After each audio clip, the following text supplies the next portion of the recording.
When talking about practices that only operate to serve the human realm, human-centric practices, such as some for-profit business systems, resources are inherently taken from their sources. Whether mining, foresting or farming, all involve the action of taking a resource from its source. On the topic of taking, there is one extremely notable fact to be kept in mind. Many selfish actions involve taking, which is the polar opposite of giving. According to the Merriam-Webster dictionary, to take means to catch or attack through the effect of a sudden force or influence. In other words, to take means someone must have possessed something to be taken. One cannot steal from someone who has nothing. One cannot steal if there is nothing to be stolen.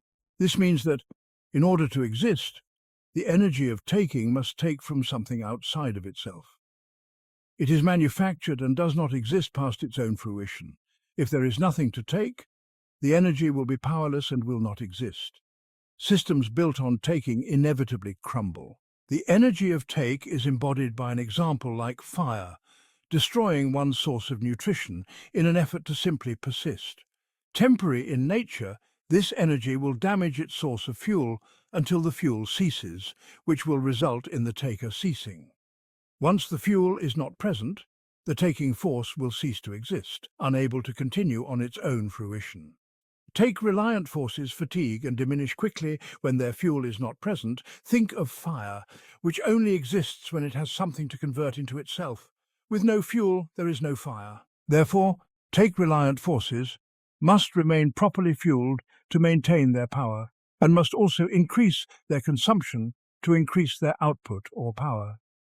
This creates a snowball effect of increasing consumption in order to increase power.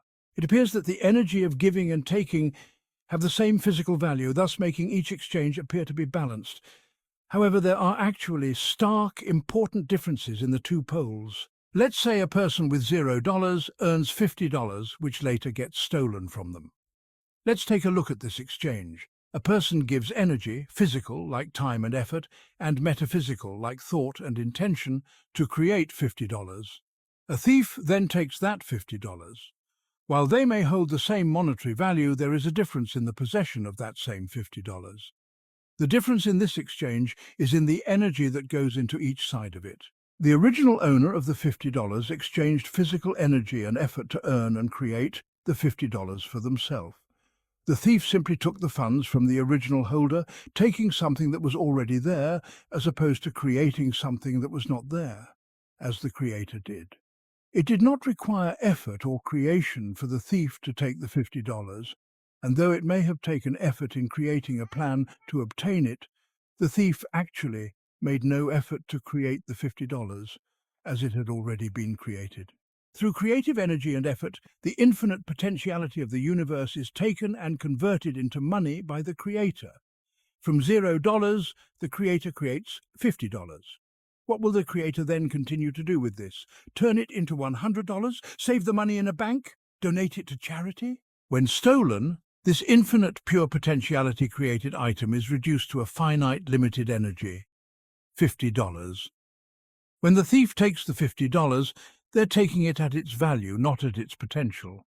It is worth exactly $50 flat. Sure, the thief might have plans to turn the $50 into $100, or to save the money or donate it to charity, but not before the act of taking the created $50 directly out of the hands of the person who brought it into this universe. The intention and drive behind the creation is severed, meaning the creator ceases to create with such energy source, thus ceasing the growth of both the creator and creation. The effort to create the $50 was made by the rightful owner, yet the reward is reaped by the thief. Had the effort not been put in by the creator, the thief would have nothing to reap.